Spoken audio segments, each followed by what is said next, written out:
Hello everyone, today I'm going to be checking out Avenida in San Mateo, which is known for their modern Filipino food. I was looking online and the atmosphere at Avenida looks pretty cool, and also there's a lot of positive reviews since people really love the food, and I'm also really into Filipino food, so I'm really looking forward to it, so let's go.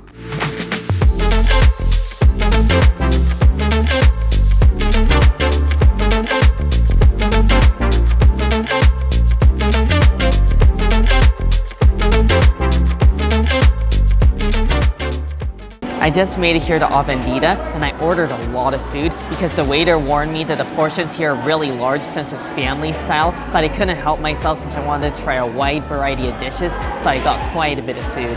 Before the food comes out, I wanted to go for a drink, so I got their calamansi juice, and calamansi is a very popular citrus used frequently in Filipino cooking.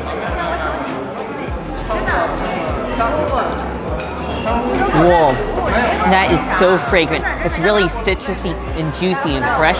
This tastes like freshly squeezed calamansi juice. It's almost like a very sweet orange, and then you just get a nice bit of tartness at the end, and it's really fragrant. So I'm not sure if they mix in some zest, but gosh, this is really refreshing. They just brought out all the food, but I want to start off with the appetizer. I got their crispy fried chicken wings, and they're covered in fried garlic. So this just smells so nice and perfectly fried.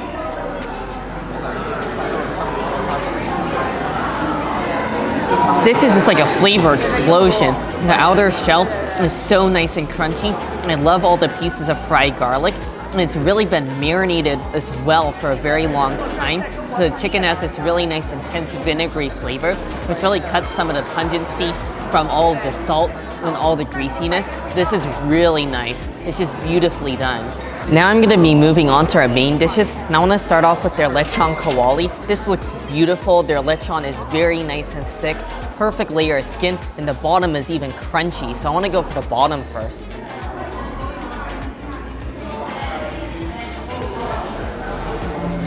Whoa, their lechon on its own is beautifully delicious. It's perfectly fried and crispy. I like that it's not overly greasy, and they really mastered the texture of making it crunchy on the bottom because it's just pure meat on the bottom.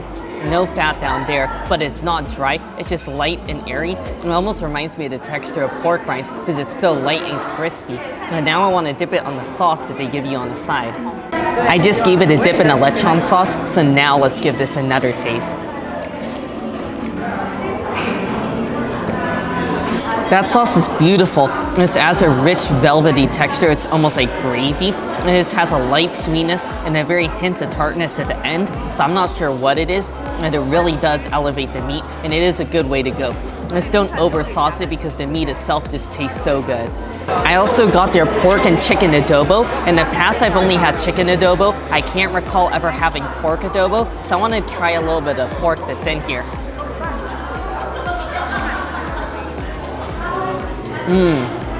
Oh, this is amazing. This is really my style of adobo. I really love the richness and density of the sauce.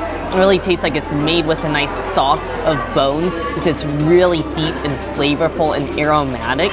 And it's also not overly tart, just a light hint of vinegar, which I love, not too sour. And I really enjoy the rich garlic flavor. I mean, it's already topped with fried garlic, but I think there's even more garlic just incorporated into the sauce. So it's really buttery almost and rich as well from all the fat that's in here. This is incredible, and I know it's gonna go perfect with a little bit of garlic rice. Let's just get some of that adobo with the garlic rice that I got on the side.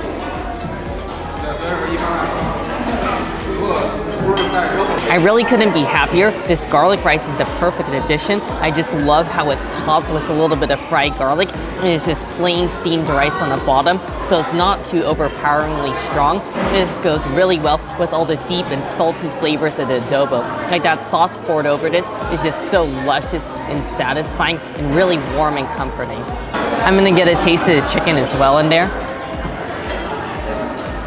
The chicken is delicious as well. It's a little bit lighter and not quite as rich as the pork, but I still prefer the pork a little bit more just because I love that extra fattiness. Now I'm gonna go for their pork sisig. Sisig is one of my favorite Filipino dishes. It's just like minced up pork, little different pieces of the pork, all mixed together and then served on a hot sizzling platter. And they also top it with some sort of crispy topping. So I'm pretty curious as to what that is. That is glorious. It's just a mouthful of wonderful textures. The meat itself is really nice and tender. And then I love the little pieces of cartilage in there because they really add a nice crunch. And then you have a little bit of juiciness from the onions, and it's also just supremely crispy because you have the crispy topping, which I believe is like ground up fried pork rinds, and then you also have the crispiness just from it sizzling on that hot platter. So it's just almost like a bacon mashup in the best way possible. So delicious. Finally, our last dish is the vegetable pancetta, and I really enjoy the looks of this because all the vegetables on top look so vibrant and fresh. Like that cabbage looks really nice and green, and on the bottom you have thin noodles.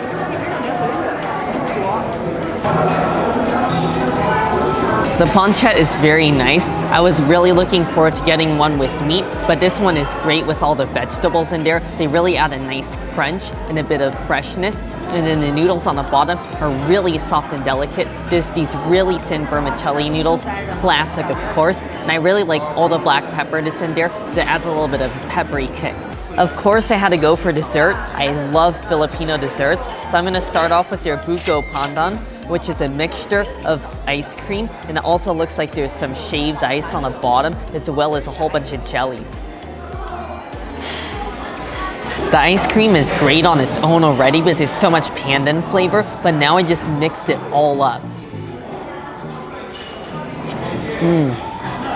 That is fantastic. It is so icy. I really love the rich flavor. It tastes like there's condensed milk in the ice, so it's really creamy. And then all the jellies have a nice, strong, intense pandan flavor, and it's also really coconutty as well, because I think there's a little bit of shredded, fresh coconut in there. I love this dessert. Dessert number 2, I had to try out the ube Panacotta. I love ube, which is almost like a purple sweet potato, and it's topped with some buko, which is young coconut, and I believe there's some sort of syrup on it as well. Wow, this is ultra sweet. You really gotta love sweet desserts for this one, but I don't mind it. I really love the creaminess of the panna cotta. You got a nice rich ube flavor from all the ube extract in there. At least that's what I believe is flavoring it. And then on top, you have this candy coconut. So it's really soft and delicate, but syrupy and sticky and sweet. So it's a bit on the sweet side, but still really tasty. I had an incredible experience here at Avenida in San Mateo. You really got to try this place out. I loved all of their savory dishes. The lechon was really tasty. The Seask was amazing. The adobo was just so flavorful. And I also loved their desserts as well. Anyways, I really hope you all enjoyed the video. Make sure if you did to give it a like. And also, make sure to subscribe. And I'll see you in the next one.